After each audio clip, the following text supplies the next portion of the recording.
kali ini memang Pak JK itu salah. Gitu. Saya selalu mengatakan bahwa saya nggak yakin Anies itu bisa maju. Anies nggak bunyi lah gitu, nggak bunyi.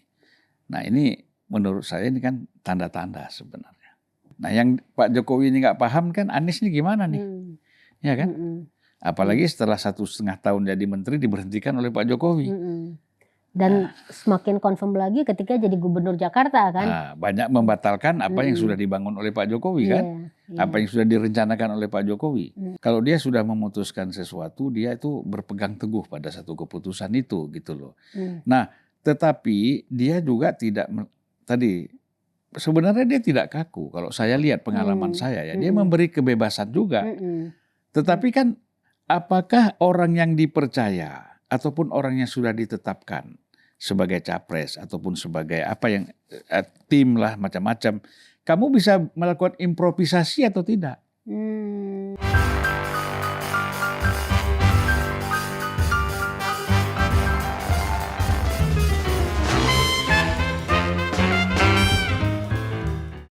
Halo pemirsa Cokro TV, jumpa lagi bersama saya Nong Darul Mahmada dalam acara Seruput Kopi. Nah pemirsa Cokro TV, saya kedatangan tamu yang udah lama nggak hadir di Cokro. Kita pernah mengundang beliau nih, Bang Zulfan Lindan. Ya, selamat siang Mbak. Makasih loh Bang datang lagi ke Cokro TV. Ya. View-nya banyak. Dan senang ngobrol-ngobrol di Cokro TV. Iya, karena kita bebas Bang, mau ngomong apa aja jadi bebas. Karena memang di Cokro TV ya nggak boleh ada yang mengekang-ngekang. Semua orang bisa bebas berpendapat. Nah seperti biasa nih kita ingin ngobrol-ngobrol dengan Bang Zulfan terkait isu yang sedang rame ya. Kalau misalnya tidak mengundang Bang Zulfan ini kayaknya kurang afdol. Karena banyak sekali cerita-cerita politik sekarang ini yang memang lagi rame kan. Menjelang pemilu 2024 ini. Nah pemirsa Cokro TV mungkin juga udah tahu kan kalau Bang Zulfan ini dikenal sebagai politisi yang sudah kawakan lah. Meskipun sekarang kayaknya ini dulu ya menjadi politisi. Jadi Bang Zulfan sekarang beralih menjadi YouTuber ya. Udah hampir mau setahun katanya ya Bang ya. Setahun ya. Dan channelnya adalah Unpacking Indonesia. Jadi buat pemirsa Cokro TV yang belum subscribe, jadi sekalian saya promosikan di sini sebagai ucapan terima kasih Cokro TV buat Bang Zulfan. Terima kasih. Ya subscribe ya, karena di situ Bang Zulfan menghadirkan narasumber yang oke banget. Pembicaranya juga oke banget. Saya termasuk yang selalu mengikuti perbincangan Bang Zulfan. Terima kasih Mbak. Oke Bang, gimana? Terima kasih juga pada penonton Cokro TV. Iya, jadi harus subscribe, mendapatkan ilmu dan wawasan yang banyak di channel itu. Nih Bang, jadi yang tadi saya singgung sedikit bahwa sekarang memang lagi rame nih soal cupras-capres nih. Bahkan perdebatan siapa yang menjadi cawapres nanti. Tapi sebelum itu ini ada berita yang juga mungkin menarik untuk Bang Zulfan tanggapi ya. Karena saya tahu sosok ini juga sangat bisa dibilang dekat sama Bang Zulfan. Apalagi sama-sama HMI yaitu Pak Yusuf Kalla. Iya kan. Jadi baru-baru ini beliau itu memberikan sebuah pernyataan yang buat kami di Cokro TV itu memang agak khawatir dengan dampaknya. Karena mungkin ya meskipun beliau bilang maksudnya bukan untuk rasis atau tidak ada ke situ ya maksudnya, tetapi pernyataan yang bilang bahwa pengusaha di Indonesia itu didominasi oleh kalangan Cina 50% gitu kan. Ini ada kekhawatiran ini ya istilahnya dengan kondisi sekarang yang yang agak-agak sensitif gitu, itu takutnya dampaknya kemana-mana gitulah ya Bang. Menurut Bang Zulfan gimana nih dengan pernyataan Pak Yusuf Kalla ini? Ya, pertama menurut saya pernyataan itu tidak perlu disampaikan. Toh orang juga sebenarnya sudah tahu bagaimana kondisi dunia bisnis, dunia usaha di Indonesia. Kan itu sudah sejak zaman Orde Baru ya. Saya kira memang kekuatan bisnis dari kalangan Tionghoa ini kan memang sudah dari dulu Dan Pak Yusuf Kalla juga banyak bekerja sama ya dengan pengusaha-pengusaha Chinese. Bahkan salah satu sahabat terdekat Pak Yusuf Kalla itu seperti Pak Sofyan Wanandi, beliau pengusaha, pendiri CSIS misalnya, itu kan biasa aja. Jadi nggak usah resah gitu loh. Persoalan bisnis ini kan banyak faktor ya. Ya faktor memang ada faktor gain, ya kan, ada faktor kesempatan mental, akses gitu. Ya kan, akses dan macam-macam. Kadang-kadang kan kita lihat pengusaha Cina ini kan mereka siap jatuh bangun, gitu. Jatuh, bangun lagi, jatuh, bangun lagi kan gitu. Nah misalnya kita lihat setelah kasus reformasi misalnya. Pas banget ini 98 Mei 98 itu ya. Ya kan ada krisis. Kita mengalami krisis. Dan hampir semua konglomerat kita itu masuk BPPN sebagai pesakitan. Tapi kan nggak lama setelah itu mereka bisa bangkit lagi. Gitu loh. Nah, ini kan menurut saya hal yang luar biasa gitu loh. Nah, ini pertama memang kalau kita lihat faktor etosnya juga. Ini kan ada semangat ya untuk tetap kerja keras untuk membangun bisnis misalnya. Dan di tengah-tengah situasi seperti itu muncul juga pengusaha nasional yang cukup luar biasa seperti misalnya Khairul Tanjung. Iya kan? Iya. Nah, jadi ya kalau kita lihat sebenarnya semangat mental dan etos kerja antara kita nggak enak bicara antara Chinese non Chinese gitu kan, nggak enak lagi, kita udah berbaur sih ya. Jadi kalau ada bahasa-bahasa begitu kita rasanya kok nggak enak gitu ya. Terganggu gitu ya. Terganggu, kita udah warga negara Indonesia gitu, semua ya. Nah, tapi kan banyak juga yang muncul pengusaha-pengusaha yang non Chinese misalnya, mereka sukses. Nah, jadi saya termasuk yang sebenarnya ya kecewa juga. Pak Yusuf Kalla bicara seperti ini. Beliau sudah senior ya. Dan kita tahulah Pak Yusuf Kalla dengan Antoni Salim juga dekat ya, dengan pengusaha-pengusaha yang lain, dengan siapa? Aguan juga dekat. Karena kan beliau juga pengusaha kan. Pengusaha mau nggak mau kan mereka kan. Ya. Dan awal dari bisnis Pak Yusuf Kalla itu juga karena punya agen Astra di Sulawesi misalkan, Chinese juga. Jadi kalau kita mau kupas-kupas ini, ngapain kita ngomong-ngomong begini, ya sudahlah. Ya, yang penting semuanya bisa melakukan kontribusi yang positif. Nah, jadi itu ya, kalau ini dikait-kaitkan dengan ini seolah-olah ada kaitannya dengan HMI, nggak ada lah. Saya juga HMI ya, saya kira tidak ada kaitannya dengan HMI, dan saya kira itu pernyataan pribadi Pak Yusuf Kalla aja. Gitu. Iya, kenapa saya bertanya gitu tuh karena selalu ada yang memainkan isu-isu seperti ini ya, apalagi menjelang tahun-tahun sensitif sekarang yang pasti kan oleh salah satu misalnya calon atau apa yang kita tahu lah, Bang Zulfan mungkin lebih tahu, itu selalu dimainkan misalnya soal asing kayak gitu-gitu. Kan dulu waktu di zaman pemilu yang Pak Jokowi kemudian terpilih jadi capres, itu kan isu utama yang juga di publik itu diramaikan kan, gitu loh. Makanya itu sebenarnya kekhawatiran saya kenapa ditanyakan ke Bang Zulfan. Gitu. Ya sudah tidak relevan lagi lah. Isu itu diangkat dalam dunia politik kita, apalagi itu menjadi salah satu materi atau topik kampanyenya, itu menurut saya udah nggak menarik. Ya kan, orang melihat nggak maju-maju kita ini. Iya, nggak maju-maju kalau selalu ngomongnya seperti itu ya, pernyataannya seperti itu.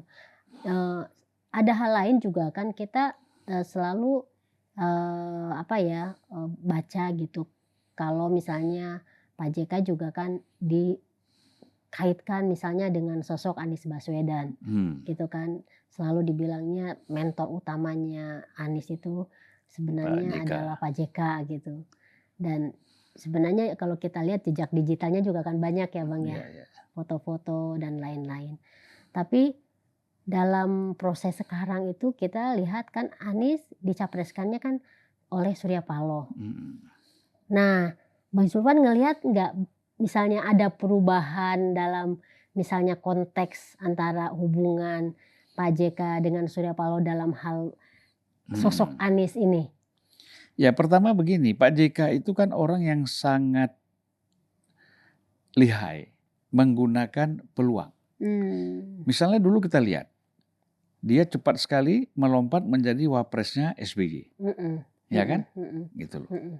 Nah dia lihat peluang, dia dapat informasi atau analisis ini sepertinya memang SBY ini bisa yang lebih unggul dari yang lain. Dia lompat ke situ. Nah kemudian dia berupaya pada saat Pak Jokowi, ya kan? Periode pertama Pak Jokowi dia berupaya mencari jalan mendekati Megawati semua. Dan berhasil menjadi wapres lagi. Nah dia lihat, sekarang kan dia lihat peluang lagi. Bahwa menurut Pak JK ini peluang Anies besar untuk menang di dalam Pilpres 2024 ini. Dan menurut saya kali ini dia salah. Kali ini dia salah. Karena mungkin perhitungannya kurang matang. Gitu. Ya kalau hubungan ya antara Pak JK dengan Pak Surya Paloh itu kan up and down juga ya. Kadang sangat dekat, kadang ya namanya orang berteman tuh ada aja problemnya kan.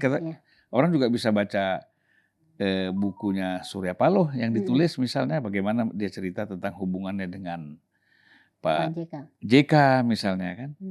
Ya ada sedikit kekecewaan, ada sedikit juga kegembiraan. Nah, dalam konteks Anies ini mungkin bertemunya itu sama, gitu. Dan ini mungkin juga hasil diskusi kan antara Pak JK dengan Pak Surya Paloh dengan Pak SBY, ya. Nah, melihat peluang Anies ini besar, nah, maka masuklah Pak JK di situ. Jadi kalau kita lihat memang mungkin persoalan Anies ini pasti ada pembicaraan lah antara Pak JK dengan Pak Surya Paloh dengan Pak SBY. Nah, melihat kemungkinan untuk menang dalam Pilpres yang akan datang ini. Nah, jadi Pak JK masuk di situ. Sebenarnya kan kalau kita bicara dari segi partai, Pak JK nggak ada partainya nih. Di Golkar kan udah nggak terlalu. Ya Golkar kan nggak mendukung Anies, kan gitu. Jadi ini memang itu sekali lagi saya katakan kali ini memang Pak JK itu salah. Gitu. Persis sebagaimana salahnya dia maju sebagai calon presiden pada 2009. Yang ya dengan kan? Pak Wiranto sebagai wakilnya. Ya, Pak Wiranto sebagai presiden ya, capres 2004 kan. Lawannya Pak 2000 SBY, ya, SBY sama JK kan, gitu. Jadi gitu kalau menurut saya, ya. Sebenarnya Pak JK udah harusnya istirahat aja lah, ya kan, nggak usah lagi ikut warawiri ke sana dukung, udah diam aja. Usia juga udah hampir 80 ya kan. Nah, walaupun kalau kita lihat di Barat, misalnya di luar negeri, ya di Eropa, di Amerika, di Jepang, umur segitu memang masih aktif ya. Dan kita tidak melarang, silahkan aja gitu loh. Tapi lebih baik lah menurut saya karena sudah pernah 2 kali jadi capres ya, sebagai tokoh nasional. Nah, jangan sampai apa istilahnya itu ya, dia kan udah menjadi ikon kan, nah, jangan sampai itu menurun gitu loh.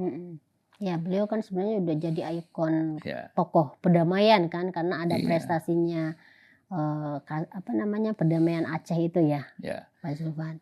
Nah tadi Bang Zulfan bilang bahwa ya sebenarnya ini memang Pilpres belum dimulai ya, baru akan dan kayaknya masih panjang juga nih pertarungannya. Tapi Bang Zulfan tadi bilang bahwa Anies tuh udah kalah sebenarnya.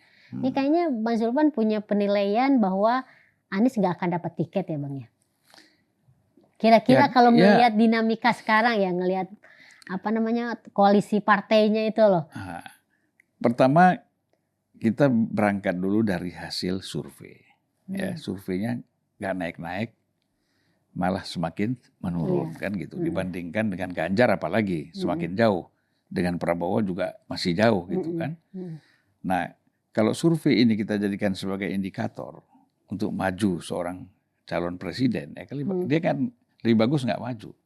Orang juga mikir ngapain lo buang-buang waktu, buang uang, buang tenaga, capek-capek, kan lebih bagus nggak usah.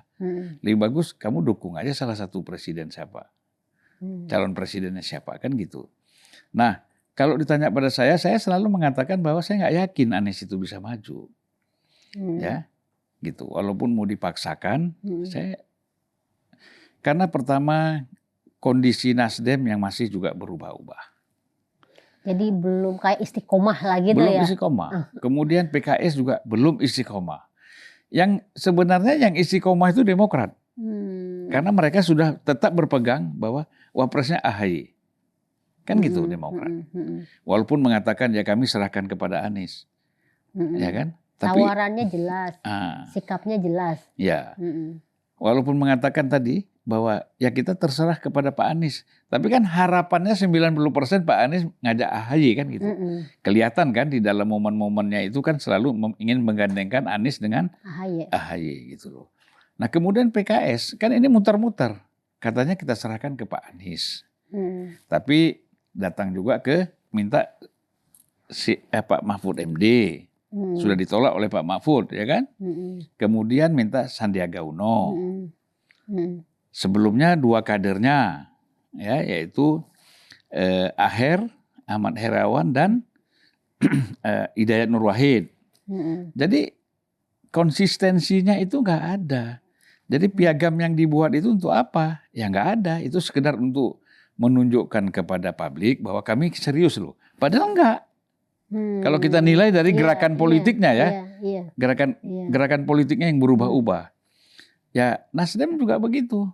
Misalnya Ahmad Ali mengecam, mengecewakan apa yang disampaikan oleh pimpinan PKS bahwa mereka meminta Mahfud MD itu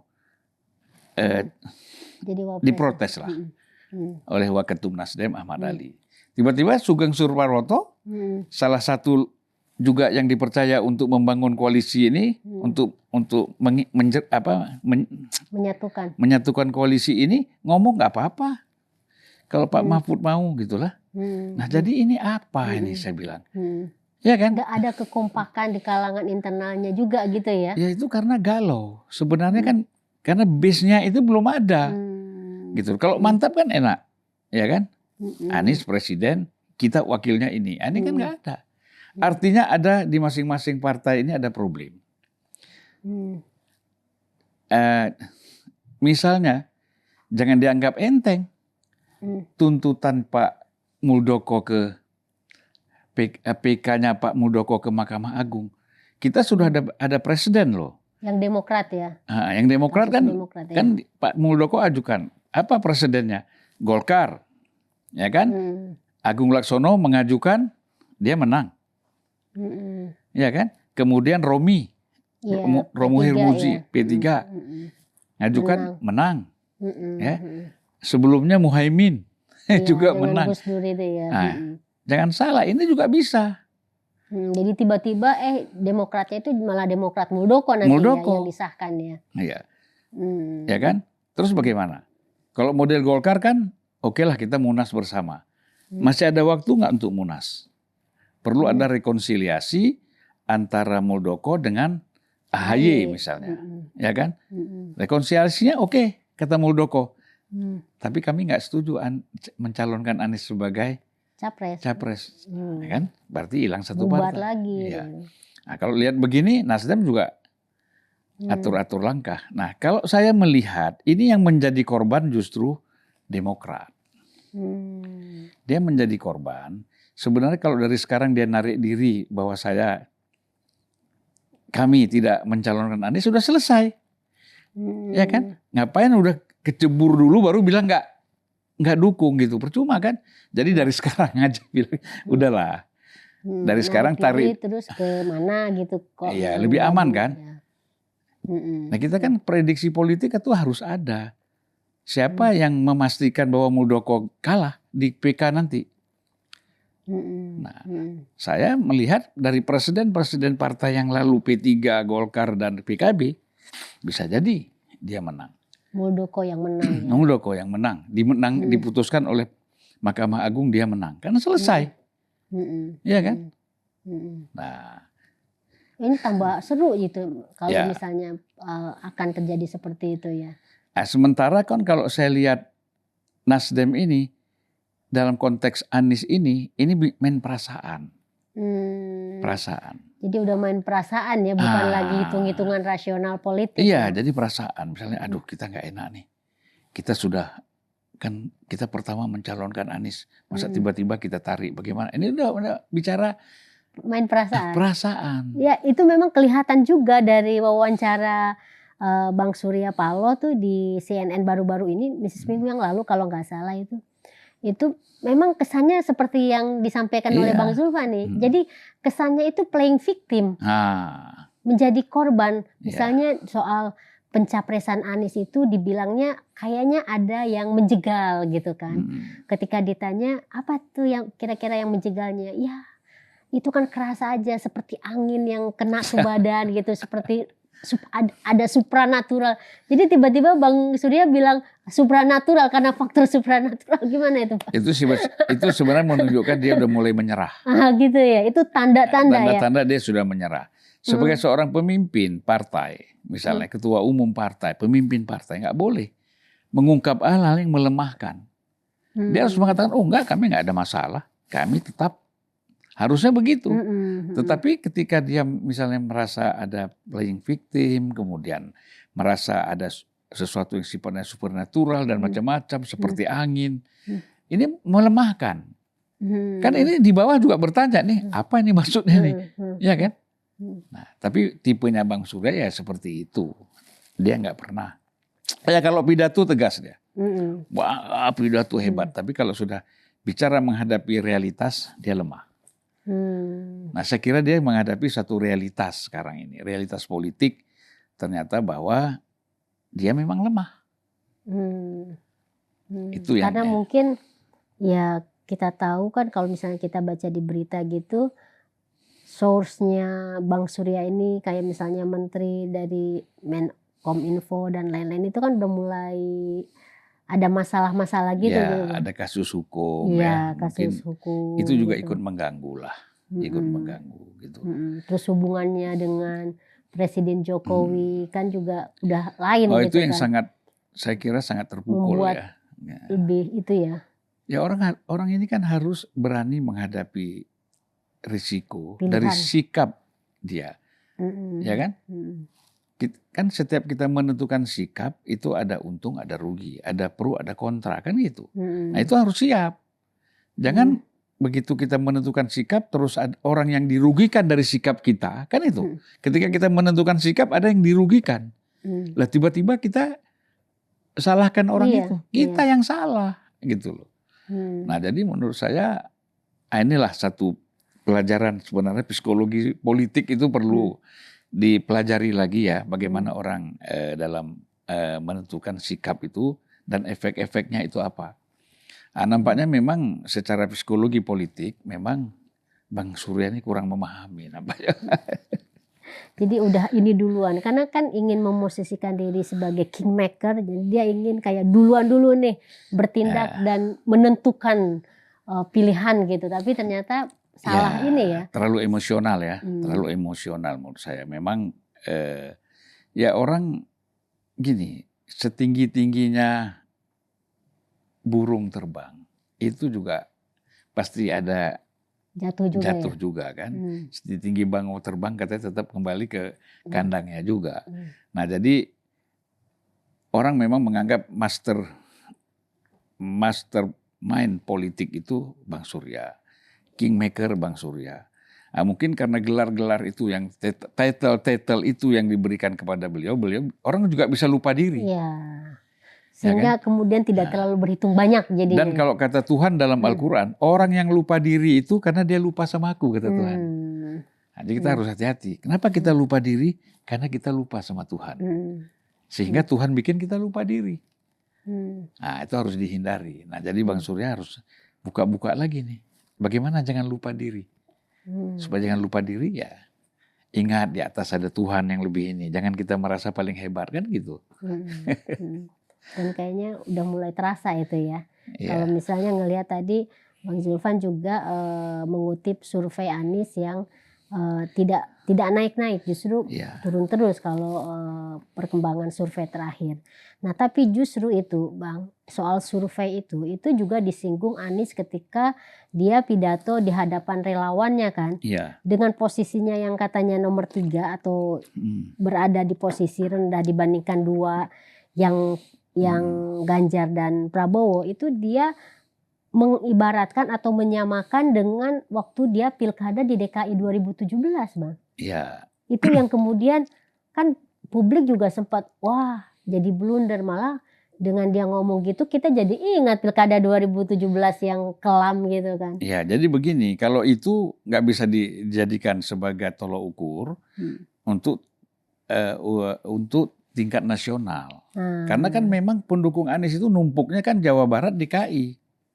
Jawa Barat, DKI, Banten gitu. Di luar itu kan nggak ada. Nggak bisa itu dijadikan indikator untuk secara nasional. Kalau bicara Jawa Barat, oke. Kita tahu Anies mungkin unggul. Banten unggul, DKI unggul. Tapi daerah lain ya paling adalah sedikit di Sumatera Barat. Itu pun belum tentu juga. Ya kan, belum tentu juga. Nah, jadi ketika kondisi DKI mau ditarik kepada kondisi nasional itu menurut saya nggak apple to apple nggak apple misalnya. to apple. Belum lagi kan soal sosok calon-calonnya ya Bang, ya ada faktor itu juga kan. Iya kan, artinya kan seperti Prabowo sudah pernah maju misalnya kan, dia kan udah tahu tempat wilayah-wilayah dia di mana. Dan emosional itu kan masih terbangun misalnya. Demikian juga Ganjar, ya kan?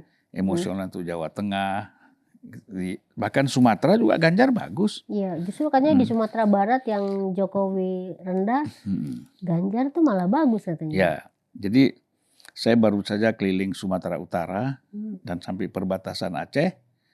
Ya, justru di situ yang dominan itu Ganjar sama Prabowo ya, gitu loh. Anies nggak bunyi lah gitu, nggak bunyi. Nah ini menurut saya ini kan tanda-tanda sebenarnya bahwa orang itu kan semakin lama semakin apa, semakin punya pilihan ya. Iya, semakin gitu. jelas pilihannya. Jelas. Dan kita jangan lupa penduduk yang kita bukan bicara ini rasis, bicara Jawa non Jawa, bukan itu. Kan memang secara politik ini kan juga ada tinjauan antropologis gitu loh. Ya kan? Namanya kita kalau sekolah di FISIP ada antropologi politik. Antropologi politik itu kan bicara etnis. Ya kan? Jadi jangan juga kalau kita bicara jangan rasis dong, masa bicara Jawa non Jawa. Ya kan? Di Sumatera Utara itu penduduk terbesar itu orang Jawa. Orang Jawa, iya. Sumatera Selatan juga seperti itu. Lampung misalnya kita bicara. Nah jadi mereka itu kan biasa apa ya? Ya secara tradisional mereka sudah ada punya pilihan gitu loh. Itu nggak bisa disalah. Keterkaitan. Ya, emosional kan ada. Semua orang ada iya. emosional. Mengapa misalnya katakanlah aktivis HMI, ya kan, PII misalnya, atau katakanlah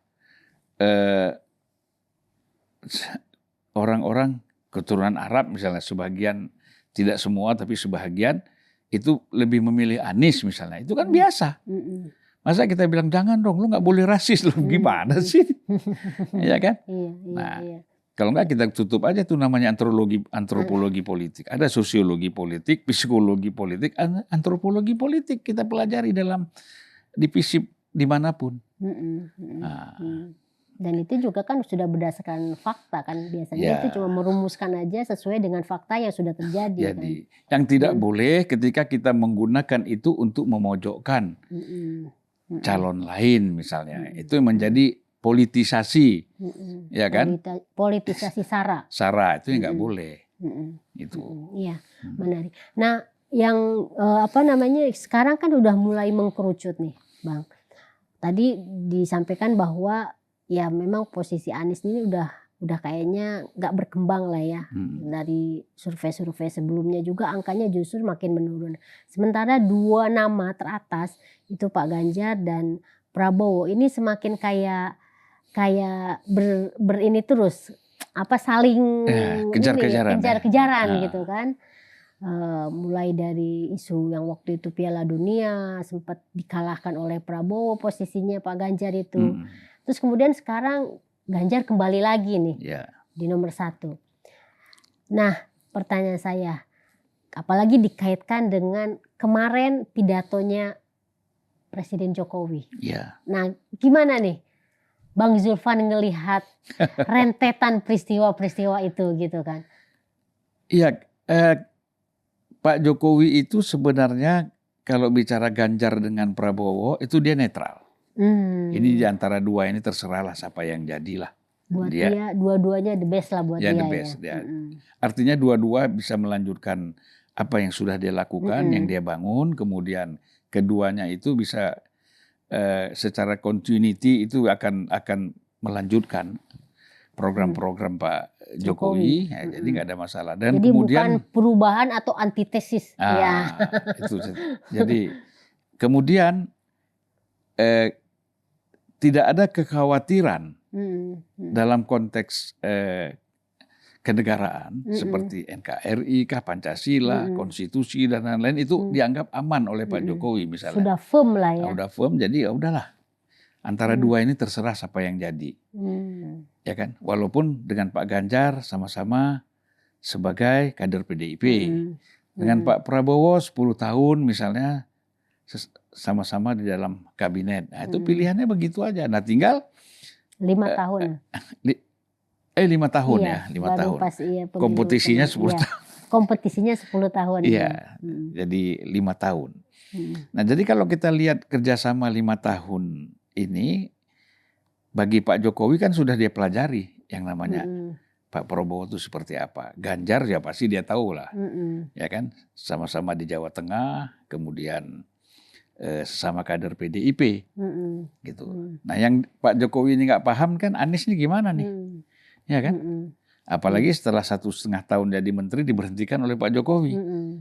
Dan semakin confirm lagi ketika jadi gubernur Jakarta kan. Nah, banyak membatalkan apa yang sudah dibangun oleh Pak Jokowi kan, apa yang sudah direncanakan oleh Pak Jokowi.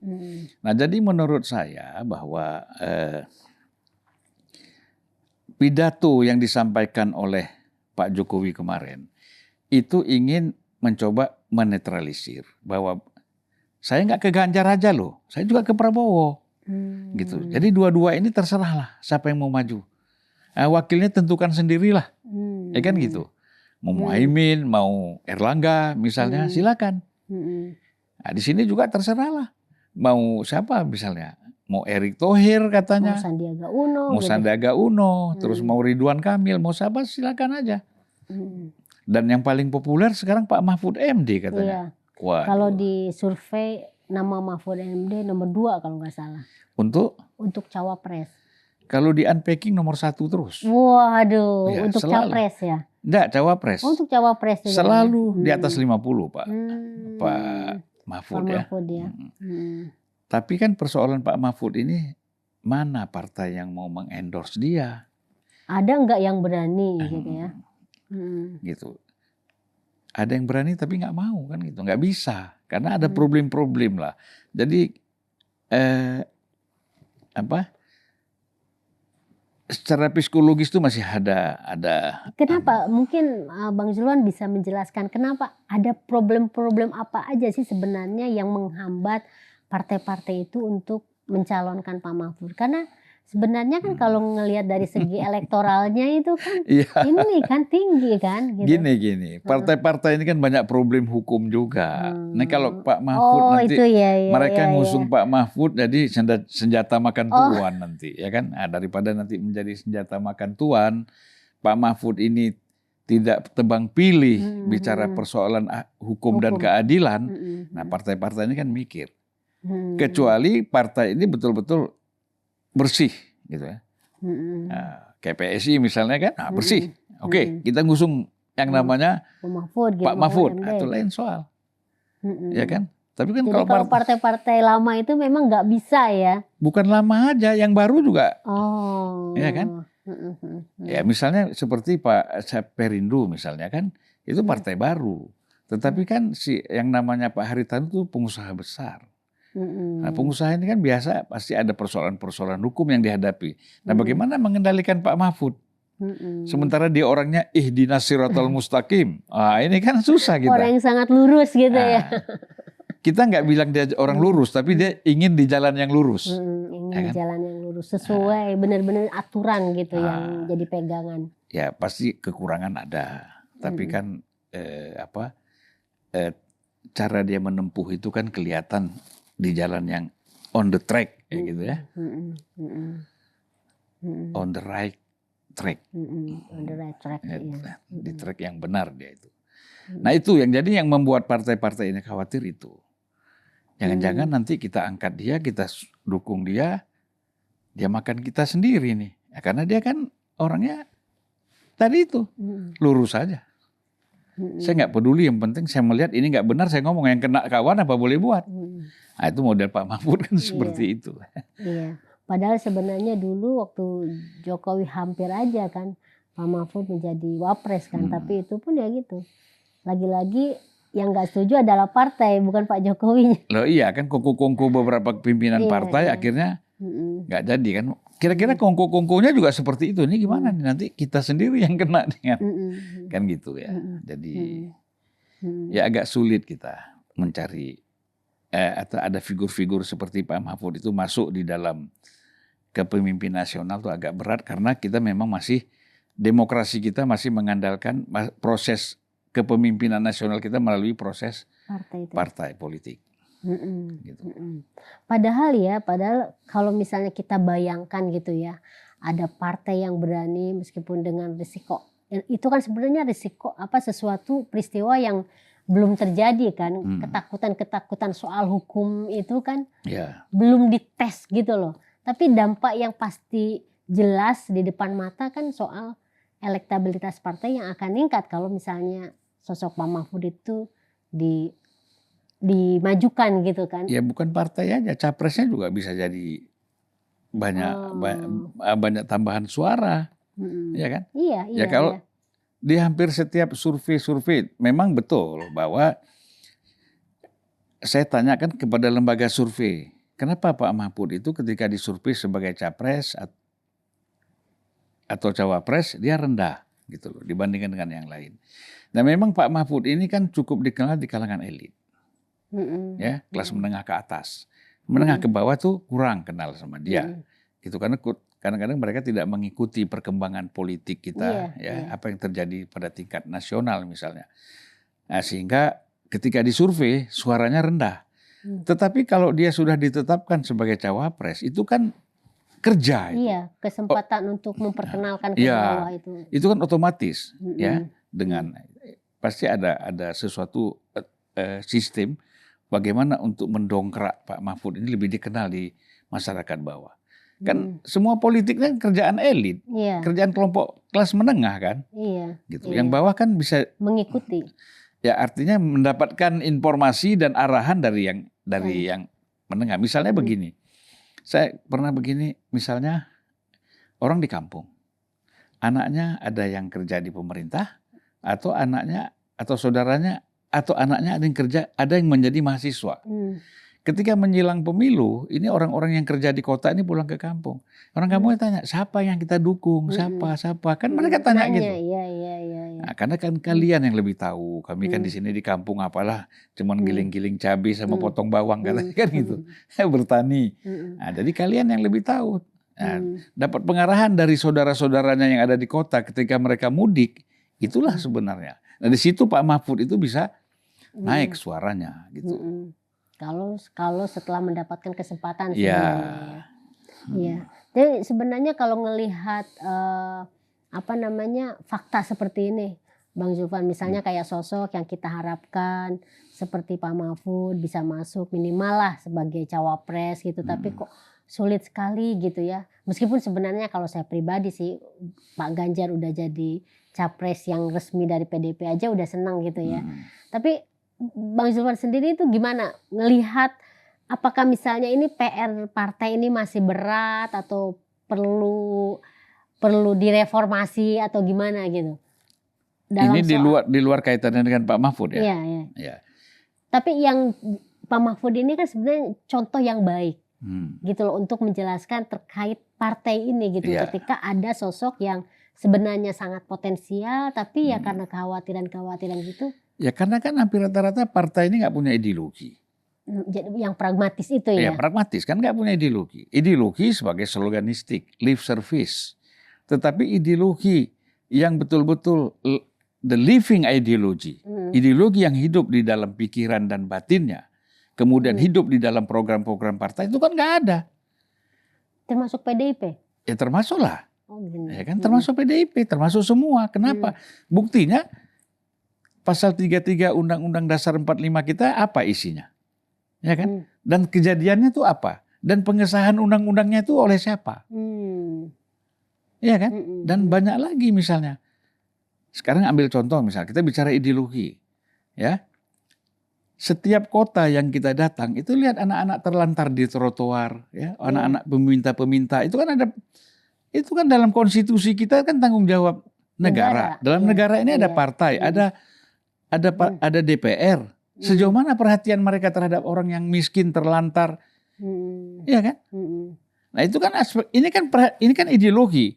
Itu yang dilakukan Xi Jinping kan? Jinping itu memang ya dia komunis, tapi dalam konteks kemanusiaan ini dia ingin mengurangi, kalau perlu tidak ada lagi kemiskinan yang namanya di Cina misalnya.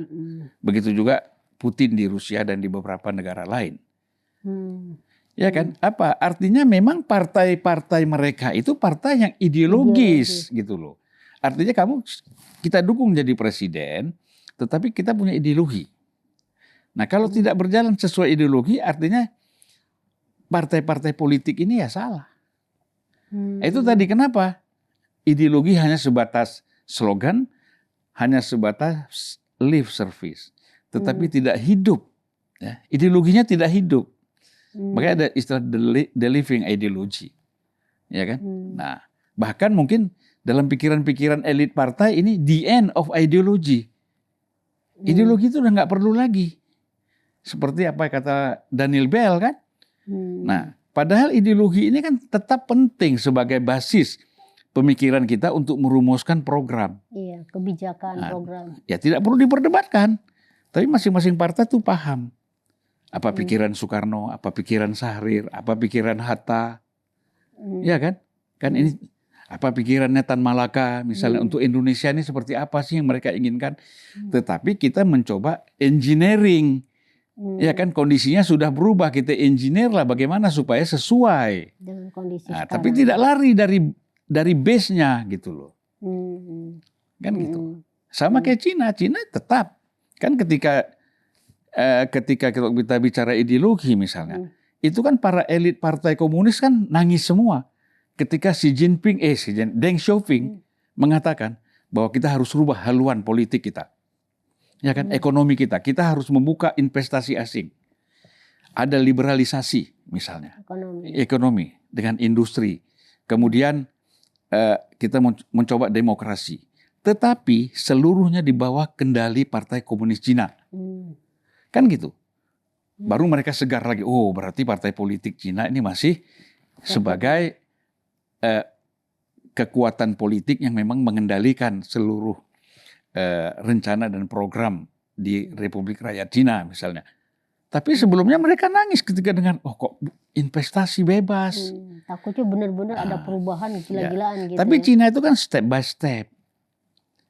Saya ambil contoh misalnya, dia bolehkan Mercedes, BMW, mobil Eropa semuanya masuk. Range Rover masuk. Tetapi yang cc besar. Ya. BMW seri 7, Mercedes seri S, misalnya Range Rover yang paling tinggi, optionnya, semua, VW juga gitu. Kalau kamu mau jualan yang seri kecil, seri 3, seri 1, seri 2, kamu bikin pabrik di sini. Jadi tetap yang ini tuh di negaranya sendiri Iya, ya. di negaranya sendiri. Jadi tidak mematikan. Nah, jadi dia tidak mau industri di dalam mau populasi yang besar itu menjadi pangsa pasar. Gitu loh. Kalau kita kan di sini kita ini kan 250 juta ini kan kita menjadi market bagi industri-industri asing. Iya. Cina enggak. Makanya di Cina, saya tuh kan iseng-iseng pernah tuh di Beijing misalnya beli baju merek Giordano. Tapi produk luar, harganya mahal sekali. Impor itu ya. Impor. Tapi ketika kita beli yang made in Cina murah. Artinya apa? Dia memang ingin menghidupkan industri. Kalau kita kan di sini belum tentu seperti itu. Nah, jadi problem negara kita ini banyak. Makanya memang apa yang kata Pak Jokowi kemarin di Senayan itu waktu acara Musra ya, bahwa kita memerlukan leadership, ya kan, dengan waktu yang cukup, yang kuat, dengan waktu yang cukup untuk kita membangun bangsa ini. Nah, jadi presiden yang akan datang itu sudah diberikan landasan oleh Pak Jokowi. Jalan deh, mau Prabowo, mau si Ganjar, jalan deh. Ini sudah saya kasih landasannya nih. ABCD-nya kan. Kalau kalian nggak mampu juga ya udah bukan salah saya kan gitu. Nah, tapi ini kemudian yang membuat sebenarnya bingung buat orang-orang, khususnya mungkin buat pemirsa Cokro TV juga yang katakanlah dibilangnya tegak lurus kepada Pak Jokowi ya. Karena dengan dua orang ini ya itu ini sebenarnya Pak Jokowi ini mau kemana gitu kan. Menurut saya nggak perlu bingung. Tegak lurus sama Jokowi. Artinya kalau Jokowi mengatakan silakan Ganjar dan Prabowo maju bersama, tetap tegak lurus. Iya kan? Untuk urusan milih itu di TPS-nya masing-masing, di ininya masing-masing. Tapi gitu kan sikap Pak Jokowi begitu ya, tegak lurus, nggak salah PSI itu. Saya di depan rumah saya tuh. Di depan rumah saya. Ya, iklannya apa? Ada kan? Sering lihat kan? Iya. Nah, tuh, saya lewat di situ. PSI tegak lurus gitu. Nggak salah. Walaupun tidak tegas mengatakan Ganjar atau mengatakan Prabowo, ya kan? Atau walaupun PSI cenderungnya ke Ganjar kan gitu. Ya, tapi pernyataan Pak Jokowi seperti itu tuh apa kemudian tidak malah menjadi dampaknya itu menggerus ke Ganjar ya? Orang selalu melihatnya, oh itu katanya justru ke Prabowo gitu. Bang Zulfan ngelihat nggak seperti itu? Karena ada juga banyak yang ngomong ke saya seperti itu. Kalau saya kan memahaminya karena saya pendukung Ganjar, memahaminya ya Jokowi itu ya ke Pak Ganjar gitu. Ya Kak, saya sebagai orang netral ya.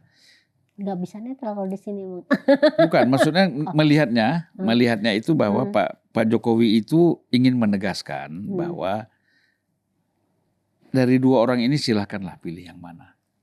Karena bicara NKRI, bicara soal ideologi negara, bicara soal persatuan, kebangsaan dan keragaman, ya, saya kira begitu. Jadi jangan sampai ada dua orang yang sama sebenarnya visi dan misinya, kemudian ini menjadi benturan, terjadi polarisasi. Nah, betul, itu yang dihindari. Itu sebenarnya pesan kuat dari Pak Jokowi. Ya. Nah ini kalau yang ini kan yang satu Anies ini kan sudah memang terpolarisasi kan. Meskipun di wawancara Pak Surya Paloh itu bilang enggak katanya. Justru saya mencalonkan Anies itu untuk menciptakan tidak adanya polarisasi. Jadi malah sebaliknya logikanya. Saya kira enggak, politiknya Pak Surya tuh enggak seperti itu. Dia bicaranya soal kalah menang aja. Ya kan? Iya. Mungkin kita nggak usah bahas itu lagi. Tapi ini yang terakhir nih kayaknya Bang. Ini Bang Zulfan ini kan pernah di PDIP. Iya kan, pernah di PDIP. Jadi tahulah bagaimana dinamika internal PDIP, mengenal dengan baik sosok Ibu Megawati gitu kan. Bahkan sebelum Ganjar diresmikan menjadi calon presiden partai PDIP, bahkan Bang Zulfan kan sudah membuat relawan Megawati gitu kan. Iya. Jadi saya ngelihat nih Bang Zulfan ngerti banget gitu. Nah, banyak orang yang melihat itu sosok dalam hal ini PDIP ini dalam ini ya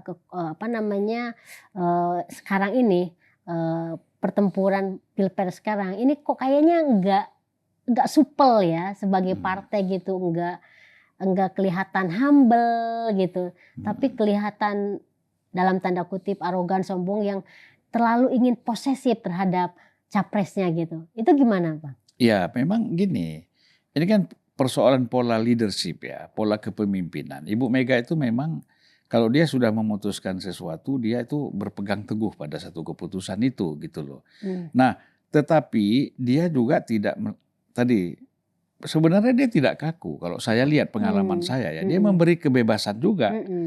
Tetapi kan apakah orang yang dipercaya ataupun orang yang sudah ditetapkan sebagai capres ataupun sebagai apa yang tim lah macam-macam, kamu bisa melakukan improvisasi atau tidak?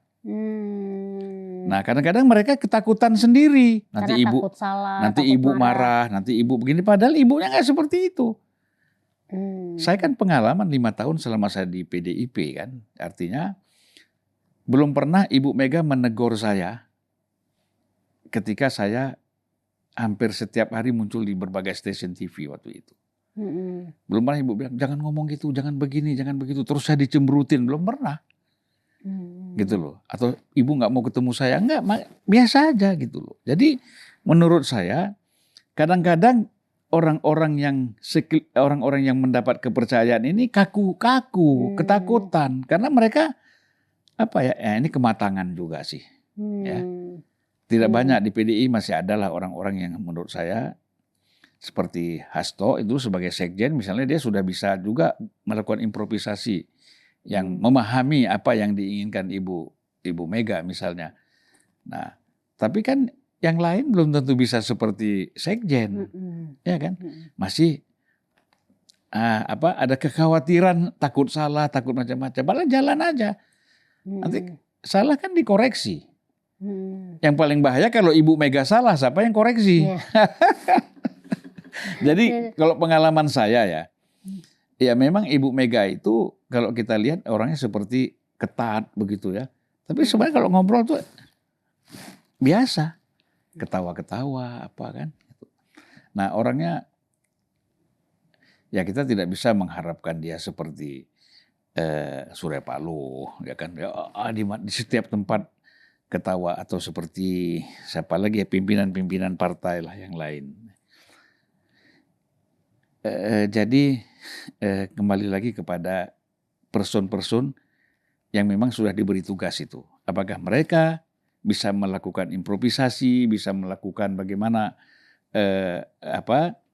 menghadapi situasi, ya sehingga mereka bisa lebih bebas dalam mengeluarkan pendapat. Atau yang paling ini itu kan yang namanya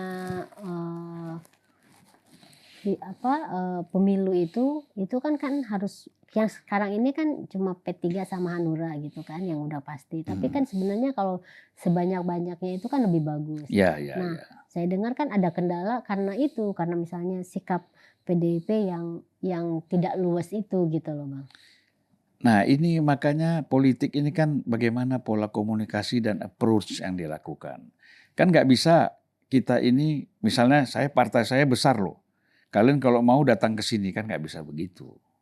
Iya kan? Iya nah, dengan begitu. Pola seperti itu misalnya kita tahun 99 Ibu Mega kalah. Lawan Gus Dur misalnya kan. Nah tapi ketika setelah pada masa Gus Dur presiden, itu kan konsolidasi dilakukan. Boleh dikatakan saya mendapatkan tugas dari Mas Taufik misalnya waktu itu coba melakukan komunikasi yang intens dengan partai-partai Islam. Waktu itu PAN, PBB, kemudian P3, ya, itulah yang kita lihat. PKB misalnya. Kalau PKB enggak, karena PKB udah masuk di Gus Dur ya. Gitu. Jadi kita approach semua. Akhirnya sering kami ketemu. Kita sering bertemu, kecuali PKB. Semua partai ikut. Jadi kadang-kadang ketua umum PKB-nya ikut. Pak Maturi almarhum Abdul Jalil. Nah, karena dia agak kelas sedikit sama Gus Dur. Nah, jadi kalau kita lihat dari segi ini sebenarnya bangun aja komunikasi. Ajaklah. Kita dalam politik ini kita nggak boleh merasa kita ini kuat atau besar, ya kan? Karena situasi itu bisa berubah, ya kan? Kita merasa kuat tiba-tiba kita lemah, ya kan? Gitu. Kita lemah tapi tiba-tiba bisa jadi kuat. jadi kuat gitu loh. Nah, Hmm. jadi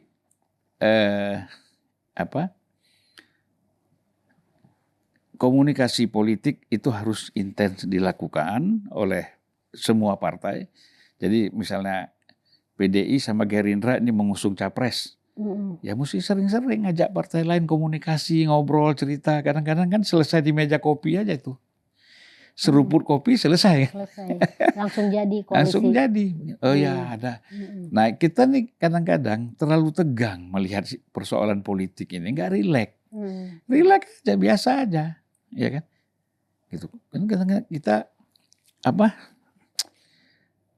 waktu ketemu tuh kita rasanya wah gimana gitu ya. Nah, dan kelihatan posisinya itu posisi lemah gitu loh. Nah itu nggak boleh menurut saya. Tapi saya nggak tahu nih apakah itu yang dikesankan atau memang, makanya saya tanya ke Bang Zulfan karena Bang Zulfan lebih tahu. Tapi kok kayaknya sepertinya kok PDIP kayak ingin sendiri gitu kan. Nggak bisa lah sendiri, nggak bisa. Pengalaman kita kan udah punya ya, nggak bisa. Artinya sekecil apapun dukungan itu diperlukan. Misalnya P3 itu kecil, tapi kan dia juga salah satu partai yang merupakan representasi kelompok Islam tertentu.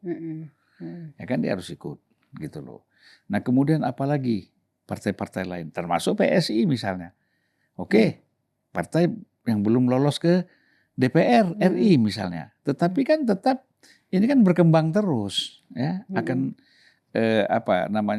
anggota, kader, ya simpatisan semuanya kan akan berkembang. Ini kan perlu.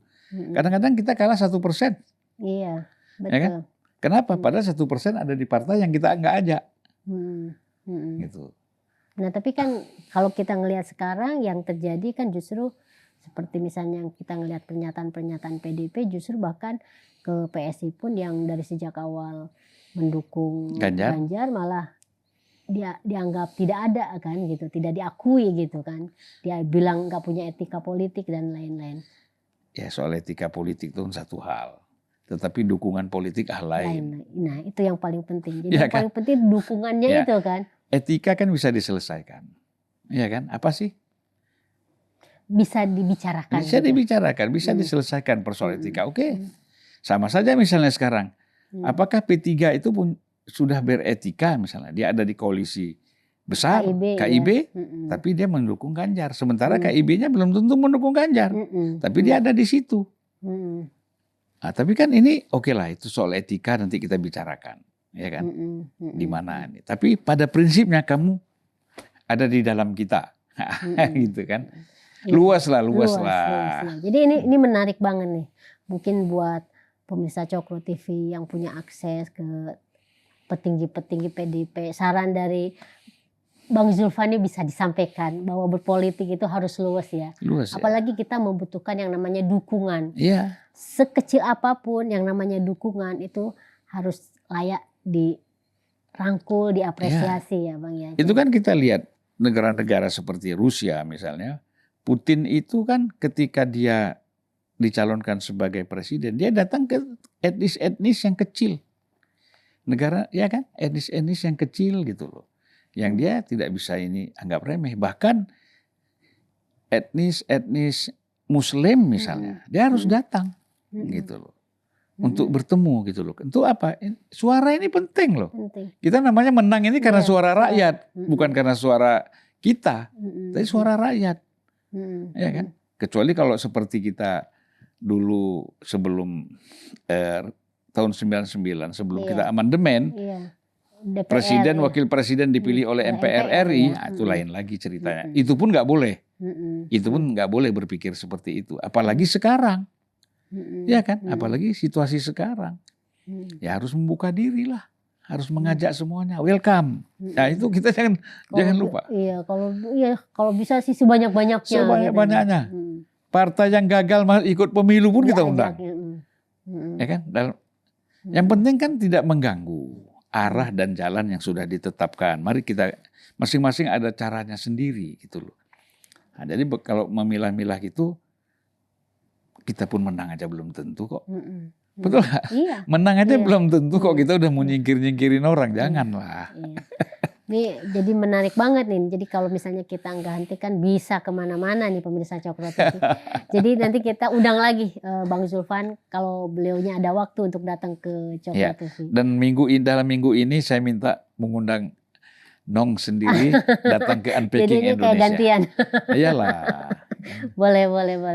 Oke Bang, sebelum kita tutup kita minum Iya. seruput kopinya dulu. Walaupun tadi udah Ini- minum juga Iya ya. nggak apa-apa. Bismillahirrahmanirrahim.